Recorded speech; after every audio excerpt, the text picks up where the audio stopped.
नमस्कार साथियों, स्वागत है आप सभी का अंकित इंस्पायर्स इंडिया पर। आज का टाइटल बेहद खास है साथियों। बिहार नाम जैसे ही आप सुनते हैं आपके मन में कोई ना कोई इमेज जरूर बनती होगी। ऐसा संभव नहीं है कि आप भारतवासी हो और बिहार को लेकर आपके मन में कोई इमेज ना हो। लेकिन क्या आपको पता है कि आपके मन में बन रही यह इमेज अगर आपको एक कालखंड से गुजार कर दिखाई जाए तो निश्चित ही बदल जाएगी। आपके दिमाग में संभवतया बिहार को लेकर जिस भी प्रकार की अच्छी तो और अच्छी हो जाएगी, बुरी है तो अच्छी हो जाएगी, बिहार को लेकर के आपके मन में जिस भी प्रकार का भाव है वो आज के सेशन के बाद परिवर्तित जरूर होगा। इसलिए शुरू करते हैं आज का सेशन और जानेंगे कि किस प्रकार से एक समय भारत का सबसे पावरफुल और सबसे समृद्ध राज्य बिहार आज इस हाल में क्यों है, देश के सबसे पिछड़े राज्यों में बीमारियों में पहला बी क्यों है। चलिए शुरू करते हैं। जैसा कि आप सभी जानते हैं कि बिहार भारत का तीसरा सबसे अधिक जनसंख्या वाला राज्य और प्राचीन भारतीय इतिहास का महत्वपूर्ण केंद्र है। लेकिन जब आप बिहार राज्य शब्द हमारे कानों में पड़ता है तो हमारे मन में इसकी दो छवि बनती हैं। पहली उस राज्य के तौर पर जो देश आईएएस आईपीएस देने वाला राज्यों में गिना जाता है, और दूसरी छवि उस राज्य के तौर पर जो भारत का सबसे गरीब राज्य है, जिसकी साक्षरता दर सबसे कम है, जहां लोगों का एक बड़ा वर्ग स्वास्थ्य, शिक्षा, रोजगार, सड़क जैसी मूलभूत आवश्यकताओं से भी वंचित है। साथियों, ऐसा बिल्कुल नहीं है कि भारत के सभी राज्यों में सारी सुविधाएं मौजूद हैं और सिर्फ बिहार ही कहीं ऐसा राज्य हो जहां ऐसी सुविधाएं ना हो। ऐसा बिल्कुल नहीं है कि भारत के बाकी सभी राज्यों में सारी सुविधाएं मौजूद हैं और सिर्फ बिहार ही ऐसा राज्य है जहां ये सारी समस्याएं हैं। लेकिन जब हम बिहार के इतिहास में झांकते हैं तो हमें देखने को मिलता है कि बिहार उस मगध साम्राज्य का केंद्र रहा जो महाजनपद काल से 7वीं सदी तक यानी लगभग 1200 वर्षों तक भारतीय उपमहाद्वीप का सबसे अधिक शक्तिशाली साम्राज्य रहा। और इस मगध साम्राज्य ने ही हमें बिंबिसार, महात्मा बुद्ध, महावीर, जैन, मौर्य काल में महासम्राट अशोक और गुप्त काल में समुद्रगुप्त जैसे महान सम्राट दिए। तीसरी और छठी शताब्दी में रहे गुप्त साम्राज्य को भारतीय इतिहास का स्वर्णिम काल कहा जाता है, क्योंकि गुप्त सम्राट के शासनकाल में भारत में संख्या शास्त्र, खगोल शास्त्र, विज्ञान और धर्म दर्शन शास्त्र के क्षेत्र में अभूतपूर्व प्रगति देखने को मिली थी। और जब विज्ञान और शिक्षा की बात हो रही हो तो हम विश्व प्रसिद्ध नालंदा विश्वविद्यालय को कैसे भूल सकते हैं, जिसमें महान गणितज्ञ आर्यभट्ट जैसे प्रधानाचार्य और शून्यवाद का सिद्धांत देने वाले नागार्जुन जैसे आचार्य मौजूद थे। साथियों, एक और बिहार का वह इतिहास जिसके बिना हम प्राचीन भारत का वर्णन भी नहीं कर सकते, और वहीं दूसरी ओर भारत को इतने बड़े साम्राज्य और इतने महान व्यक्तित्व देने वाले बिहार आज बिल्कुल हाशिए पे नजर आता है। सवाल है, ऐसा क्यों? कभी भारत की सबसे समृद्ध राजधानी रहा पाटलिपुत्र आज भारत के सबसे गरीब राज्य की राजधानी पटना बन गई है। कभी विश्व भर के लोगों के लिए 800 वर्षों तक ज्ञान पुंज रहा नालंदा विश्वविद्यालय वाला राज्य आज भारत का सबसे कम साक्षरता वाला राज्य बन गया है। विस्तार पूर्वक आज के सेशन में इस विषय पर चर्चा होने वाली है। साथियों, बिहार का जो आज अधिकतम हिस्सा है वो लंबे समय तक एक ही साम्राज्य का हिस्सा रहा, यानी मगध साम्राज्य का, जिसने राजगीर, मिथिला, पाटलिपुत्र जैसे आज पटना कहा जाता है, बोध गया और नालंदा जैसे स्थान प्रमुख थे। और इसीलिए बिहार का जो अपना इतिहास है उसमें मगध का जिक्र बहुत अनिवार्य हो जाता है। आज के बिहार के ऊपर आने से पहले हम थोड़ा सा इसके प्राचीन इतिहास को जान लेते हैं। मगध के इतिहास को 600 ईसा पूर्व के आसपास शुरू किया जाता है, क्योंकि इस समय अवधि के बाद हमें साम्राज्य का एक क्रम और उनके शासनकाल की मुख्य बातें जानने को मिलती हैं। 600 बीसी से लेकर 7वीं शताब्दी एडी तक मगध भारतीय उपमहाद्वीप का केंद्र था, और इस दौरान मगध में हर्षक, नंद, मौर्य, गुप्त राजवंशों ने शासन किया, जिसमें सबसे लंबी अवधि तक गुप्त वंश का शासन चला, लगभग 300 वर्षों तक। गुप्त वंश की स्थापना श्री गुप्त की। गुप्त वंश के शासनकाल को भारतीय इतिहास का स्वर्णिम काल कहा जाता है, क्योंकि गुप्त काल के दौरान मगध, विशेषकर बिहार का क्षेत्र, भारत का सबसे महत्वपूर्ण स्थान बन चुका था। इसका सबसे बड़ा कारण था 5वीं सदी में कुमारगुप्त द्वारा नालंदा विश्वविद्यालय का निर्माण, और अपने चरम पर इस विश्वविद्यालय में दुनिया भर से छात्र अध्ययन करने आते थे। और यह परिसर इतना बड़ा रहा होगा, इसका अंदाजा आप यूं लगा सकते हैं कि इसमें 10,000 छात्रों के रहने की व्यवस्था हुआ करती थी। इस विश्वविद्यालय में 2000 आचार्य थे, जिनमें आर्यभट्ट और नागार्जुन भी थे, जिनके विषय में हमने वीडियो के शुरुआत में जिक्र किया था। गुप्त साम्राज्य के शासन में ही भारत को अंकन की दशमलव प्रणाली, महान संस्कृत महाकाव्य, हिंदू कला के साथ साथ खगोल विज्ञान, गणित, धातु विज्ञान की बहुत अच्छी समझ हुई। गुप्त काल की धातु विज्ञान का सबसे बड़ा उदाहरण तो आज भी हमारे सामने है, दिल्ली के अंदर स्थित लौह स्तंभ, जिसे चंद्रगुप्त द्वितीय के शासनकाल में निर्मित किया गया था। लगभग 1600 साल बाद भी वो बिना जंग के यूं की यूं खड़ा है। गुप्त काल में मंदिरों के निर्माण और वास्तुकला पर भी विशेष जोर दिया जाता था। देवगढ़ में स्थित दशावतारम मंदिर इसका प्रमुख उदाहरण है। इसके अलावा व्यापारिक दृष्टिकोण से भी गुप्त साम्राज्य ने बहुत अधिक सफलता प्राप्त की। गुप्त काल के दौरान व्यापार उड़ीसा और दक्षिण भारत के तटों से दक्षिण पूर्वी एशिया में होता था। वहीं रेशम मार्ग, लाल सागर और फारस की खाड़ी से समस्त मध्य एशियाई और यूरोपीय क्षेत्रों में व्यापार हुआ करता था। लेकिन गुप्त वंश के बाद आए राजवंशों के शासनकाल में 7वीं सदी के अंत तक मगध लगभग अपनी संपूर्ण पहचान खो चुका था और भारत में दूसरे अलग अलग शक्तिशाली साम्राज्य स्थापित हो चुके थे। और फिर 13वीं सदी के अंतिम दशक में मगध ने अपनी सबसे बड़ी सांस्कृतिक पहचान भी खो दी, जब तुर्की शासक बख्तियार खिलजी ने साल 1293 में नालंदा विश्वविद्यालय में आग लगवा दी। कहा जाता है कि इस विश्वविद्यालय में इतनी पुस्तकें थी कि पूरे 3 महीने तक यहां के पुस्तकालय में आग धधकती रही। बख्तियार खिलजी ने सभी बौद्ध भिक्षुओं को मौत के घाट उतार दिया और उसके इस आक्रमण के बाद हुए लगातार आक्रमणों में बिहार में स्थित सभी बौद्ध मठों को और मंदिरों को उजाड़ दिया गया। साथियों, इसके बाद 17वीं और 18वीं सदी भारतीय उपमहाद्वीप के लिए फिर से एक नए और प्रभावी परिणाम लेकर आई, जिसका कारण था वास्को डिगामा द्वारा खोजा गया नया समुद्री मार्ग, जिसने फ्रांस, डच, पुर्तगाल समेत ब्रिटेन के उपनिवेशवादी साम्राज्य को भारत में आने के लिए आमंत्रित किया। और इसकी शुरुआत होती है साल 1500 में, जब पुर्तगाली व्यापारी कालीकट केरल में अपनी पहली फैक्ट्री स्थापित करते हैं। और उनके बाद डच, ब्रिटिशर्स और फिर फ्रांस के व्यापारी साल 1632 में डच पटना में अपनी पहली फैक्ट्री स्टैब्लिश करते हैं, जिसके कॉटन के प्रोडक्शन के लिए लगाया गया था। लेकिन ब्रिटिशर्स की भारत में स्थिति मजबूत होती है साल 1757 और 1764 में बक्सर के युद्ध के बाद, जिसमें ईस्ट इंडिया कंपनी की मीर कासिम और बंगाल के नवाब शुजाउद्दौला की संयुक्त सेनाओं के साथ युद्ध हुआ। और युद्ध में ब्रिटिशर्स ने बंगाल के नवाब सिराजुद्दौला को हराने के बाद अप्रत्यक्ष रूप से भारत में अपने उपनिवेशवाद साम्राज्य की शुरुआत कर दी थी। तो अब बिहार ब्रिटिशर्स के काल में कैसा हुआ? साथियों, बक्सर युद्ध जीतने के लगभग 1 साल बाद 1765 में ब्रिटिशर्स ने बंगाल प्रेसिडेंसी की स्थापना की, जिसमें आज के बिहार, झारखंड और पूर्वोत्तर का बड़ा हिस्सा समेत बर्मा तक, यानी कि आज का जो म्यांमार और सिंगापुर वाला हिस्सा है, वो भी शामिल था। और आज के बिहार की नींव भी इसी प्रेसिडेंसी रूल के दौरान लिए गए फैसलों से पड़नी शुरू हो गई थी। प्रेसिडेंसी की स्थापना के बाद ब्रिटिशर्स के सामने सबसे बड़ी चुनौती आती है टैक्स कलेक्शन की, क्योंकि इतने बड़े क्षेत्र के टैक्स को कलेक्ट करने के लिए एक बड़े प्रशासनिक तंत्र की आवश्यकता थी, जो बिना किसी बेईमानी के टैक्स के अमाउंट को कंपनी तक पहुंचाए। और इसके समाधान के लिए ब्रिटिश अधिकारी लॉर्ड कॉर्नवालिस ने अपने कार्यकाल में 1790 में मुगलों द्वारा स्थापित की गई जमींदारी व्यवस्था को लागू कर दिया, लेकिन कुछ बदलावों के साथ। साथियों, जो मुगलों की जमींदारी व्यवस्था थी, उसमें किसानों को इतना शोषित नहीं किया जाता था जितना ब्रिटिश जमींदारी व्यवस्था ने किया। और यह व्यवस्था तब और ज्यादा शोषणकारी हो गई जब 1793 में इसे स्थायी बंदोबस्त में बदल दिया गया। स्थायी बंदोबस्त के तहत किसानों को अपनी उपज के 11 में से 10 हिस्से टैक्स के रूप में देने पड़ते थे, यानी कि कुल उपज का लगभग 89%। शुरुआती सालों में तो स्थायी बंदोबस्त ब्रिटिशर्स के लिए काफी फायदेमंद साबित हुआ, क्योंकि बिहार की उपजाऊ जमीन में अनाज का अच्छा उत्पादन होता था, जिससे ईस्ट इंडिया कंपनी को बहुत अधिक मात्रा में रेवेन्यू मिल रहा था। और इस चीज को देखते हुए ब्रिटिशर्स ने इस व्यवस्था को धीरे धीरे उत्तर भारत के काफी हिस्सों में लागू करना शुरू कर दिया। लेकिन दूसरी ओर इस व्यवस्था ने किसानों को बुरी तरह प्रभावित करना शुरू किया, क्योंकि जब हम कम बारिश और अन्य कारणों से अपनी फसल को खराब होता देखते हैं, तो इतना अनाज उत्पादन नहीं हो पाता कि हम अपनी फसल का 10 हिस्सा अंग्रेजों को दे दें, 11 में से 10 हिस्सा दे दें, तो ऐसा संभव नहीं हो पाता।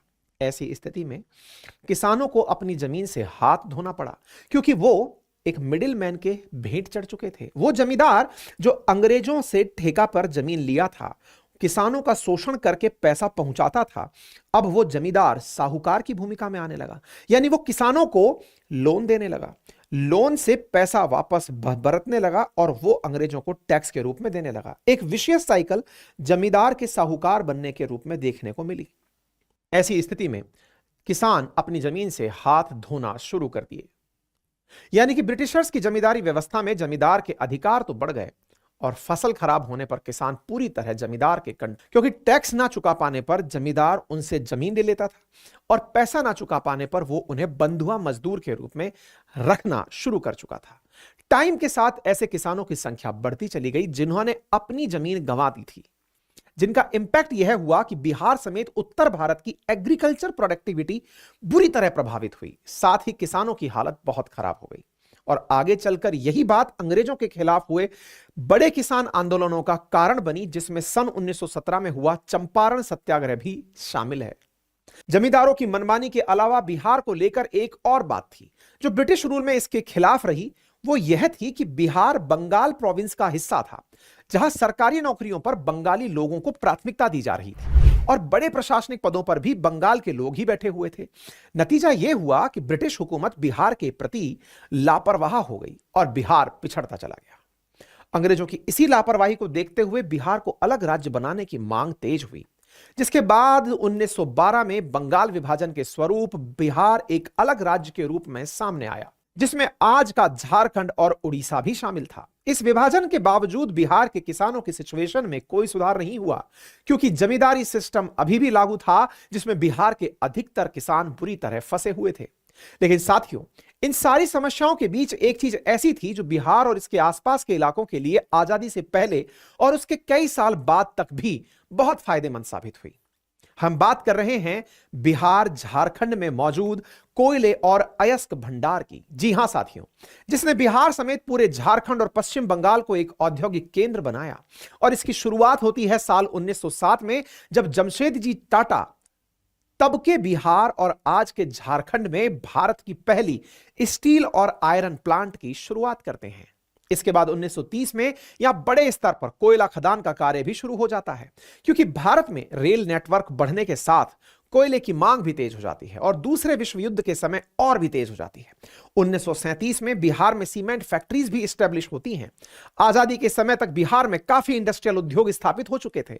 इस बात का अंदाजा आप यूं लगा सकते हैं कि आजादी के समय देश की चीनी की कुल खपत का 40% उत्पादन अकेले बिहार की चीनी मिलों में हुआ करता था। लेकिन इस औद्योगिकरण से केवल कुछ बड़े लोगों को ही फायदा हुआ, क्योंकि बिहार की ज्यादातर लोग अभी भी जमींदारी सिस्टम में फंसे हुए थे और कृषि ही उनका मुख्य पेशा भी बना हुआ था।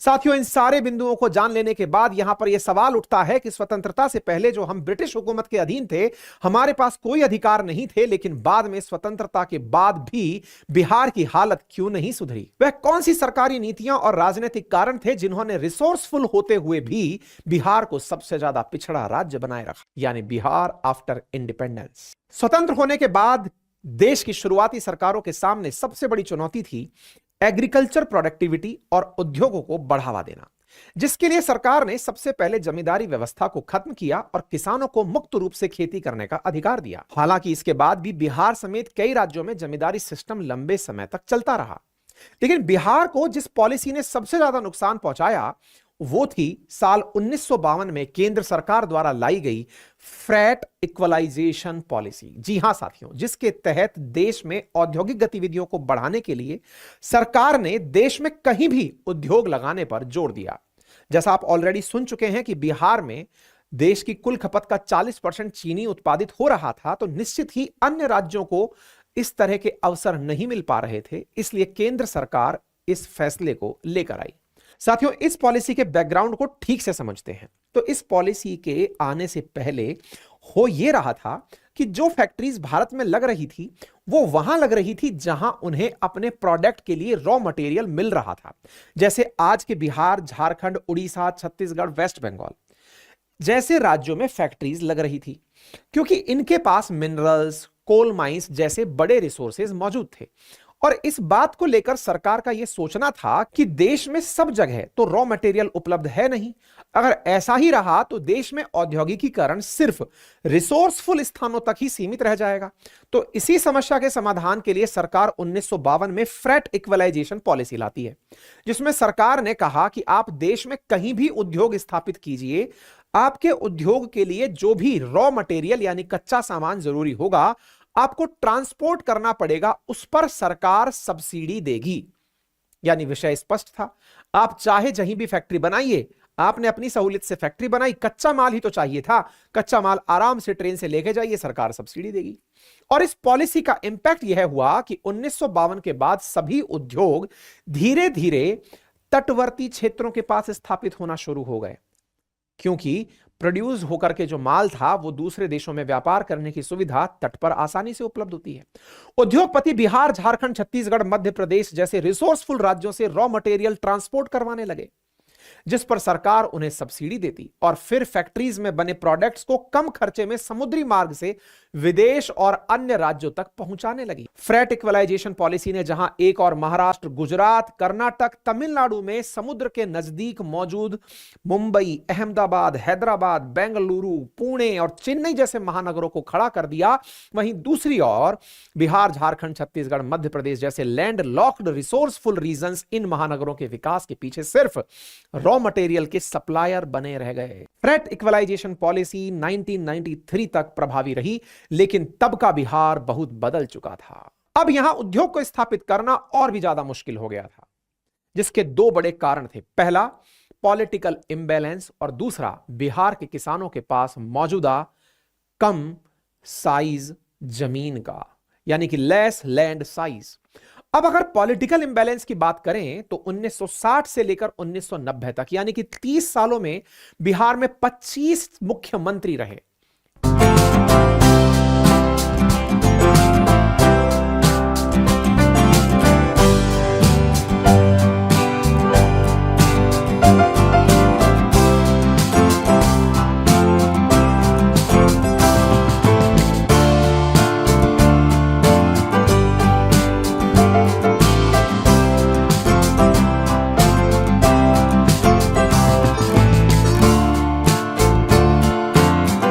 इसके अलावा इन 30 सालों में बिहार में 4 बार राष्ट्रपति शासन भी लगा।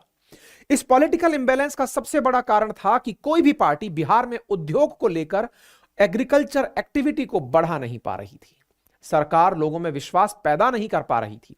पॉलिटिकल पार्टीज आपसी मतभेद में थी, तो जो हर कुछ टाइम पर अपना मुख्यमंत्री बदल देती थी। इन सब बातों का रिजल्ट यह हुआ कि बिहार में मौजूद पुराने उद्योग जैसे मिल और फैक्ट्रीज भी धीरे धीरे बंद होने लगे। 1990 के बाद बिहार में नई दिशा की राजनीति सामने आई। जातिवाद और जातिवाद की इस आइडियोलॉजी ने बिहार को बची हुई उम्मीदों को भी खत्म कर दिया, क्योंकि इस आइडियोलॉजी ने बिहार को एक स्थायी सरकार तो दे दी, लेकिन डेवलपमेंट नहीं दे सकी। लेकिन फिर भी बिहार में आज भी जातिवाद की राजनीति कितनी इंपॉर्टेंट है, इसका अंदाजा आप हाल ही में हुई कास्ट बेस्ड सेंसस से लगा सकते हैं। 1990 के बाद बिहार में लूट, हत्या जैसी घटनाएं तेजी से बढ़ने लगी और सरकार पर भी बड़े बड़े घोटाले करने का आरोप लगने लगा, जिसके चलते उसकी सोशल इमेज और ज्यादा खराब हुई। दूसरी ओर बिहार के अधिकतर किसानों के पास मौजूद बहुत कम माप की कृषि भूमि से भी दो नई प्रॉब्लम सामने आई। पहला, कम कृषि भूमि होने की वजह से अधिकतर किसान मॉडर्न एग्रीकल्चर इक्विपमेंट को अपनी कृषि का हिस्सा नहीं बना पा रहे थे, क्योंकि कम माप की कृषि में, कम माप की भूमि में इतना ज्यादा उत्पादन ही नहीं था कि वो मॉडर्न इक्विपमेंट पर होने वाले खर्च को उठा सकें। जिसका रिजल्ट यह हुआ कि बिहार के अधिकतम किसान अपनी प्रोडक्टिविटी को नहीं बढ़ा पाए और उनकी कृषि होने वाली आमदनी भी नहीं सुधरी। किसानों की स्मॉल साइज लैंड होल्डिंग्स ने दूसरी समस्या जो निकल कर आई वो यह थी कि उद्योगों के लिए होने वाली लैंड एक्विजिशन प्रोसेस, जिसमें कि उद्योग के लिए जमीन के बड़े भूभाग को अधिकृत करना पड़ता था। लेकिन बिहार में एक फैक्ट्री के एस्टेब्लिशमेंट के लिए कई सौ किसानों से बात करनी पड़ती थी, क्योंकि किसानों के पास छोटे छोटे भूखंड थे। आपको जमीन चाहिए तो आपको बड़े भूखंड पर, अगर आपको फैक्ट्री लगानी है तो बड़ा भूखंड चाहिए। बड़े भूखंड के लिए काफी सारे किसानों से बात करनी पड़ेगी, और काफी सारे किसानों से बात करनी पड़ेगी तो ऐसी स्थिति में अगर 2-4 लोगों ने भी अपनी जमीन देने से मना कर दिया तो फिर सारा मामला बेकार हो जाता था। साथियों, ये लैंड एक्विजिशन जैसी बेसिक चीजें एज ऑफ डूइंग बिजनेस को इंपैक्ट करती हैं। यही कारण है कि एज ऑफ डूइंग बिजनेस यानी व्यापार की सुगमता में 36 राज्य यूनियन टेरिटरी के लिस्ट में बिहार 26वें नंबर पर आता है। वहीं दूसरी ओर सबसे स्मूथ लैंड एक्विजिशन प्रोसेस वाला स्टेट गुजरात रहा, जो कि इसी कारण एज ऑफ डूइंग बिजनेस में या तो कभी पहले स्थान पर या कभी दूसरे स्थान पर रहा। एक तो कोस्ट लाइन और दूसरा लैंड एक्विजिशन का आसान होना। बिहार में लैंड एक्विजिशन के इस डिफिकल्ट प्रोसेस का दूसरा नेगेटिव इंपैक्ट यह हुआ कि कई बार बड़े बड़े प्रोजेक्ट्स बहुत धीमे धीमे पूरे होते और जो एक स्टेट के लिए उसकी बिजनेस इमेज को डैमेज करते थे। और बिहार के साथ कुछ ऐसा ही हुआ। पॉलिटिकल इंबैलेंस, लैंड एक्विजिशन के साथ साथ बिहार को तीसरा बड़ा नुकसान हुआ साल 2000 में, जब उससे अलग होकर एक नया राज्य झारखंड बना।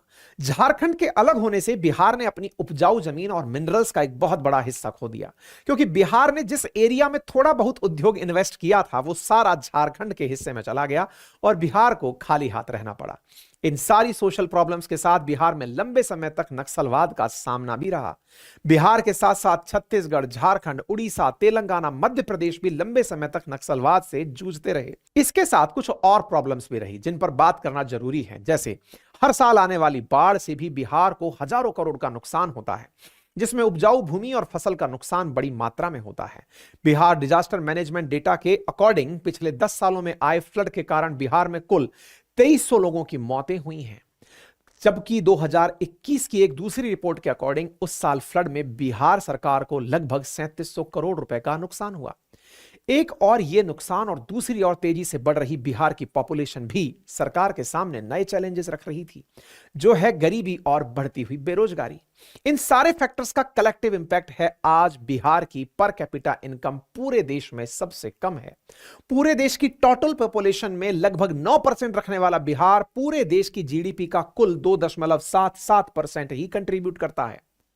कभी देश की 40% शुगर प्रोड्यूस करने वाला राज्य आज केवल 2% तक सीमित रह गया है।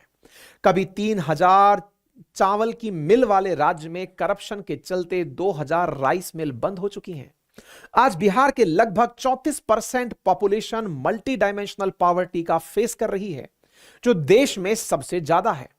मल्टी डायमेंशनल पॉवर्टी का मतलब है जिन लोगों के पास अच्छी एजुकेशन, हेल्थ और लाइफ स्टैंडर्ड का एक्सेस नहीं होता है। इसके अलावा बढ़ती हुई जनसंख्या, सीमित कृषि भूमि और उद्योग की कमी ने बड़ी संख्या में लोगों को बिहार से पलायन करने के लिए मजबूर किया है। बिहार के पलायन की कितनी बड़ी समस्या है, इस बात को फरवरी 2020 की एक रिपोर्ट से समझते हैं, जिसमें बताया गया कि बिहार की 50% फैमिलीज ऐसी हैं जो बिहार से पलायन करना चाहती हैं, जिसमें रोजगार के साथ एजुकेशन और हेल्थ भी मेन रीजन है। साथियों, अब अगर थोड़ी देर के लिए हम बिहार के उद्योग और एग्रीकल्चर जैसे सेक्टर्स की दयनीय स्थिति को इग्नोर भी कर दें कि फ्रेट इक्वलाइजेशन पॉलिसी की वजह और किसान के स्मॉल लैंड होल्डिंग की वजह से ये सेक्टर पनप नहीं पाए, लेकिन एजुकेशन और हेल्थ जैसे सेक्टर्स में भी बिहार सबसे पिछड़ा नजर आता है। ऐसा क्यों? बिहार आज भारत का सबसे कम साक्षरता वाला दर का राज्य है। एक और राज्य में बड़े नंबर्स में अच्छे कॉलेज और यूनिवर्सिटी की कमी है, वहीं दूसरी ओर स्कूल्स में फेक टीचर्स बच्चों को पढ़ा रहे हैं।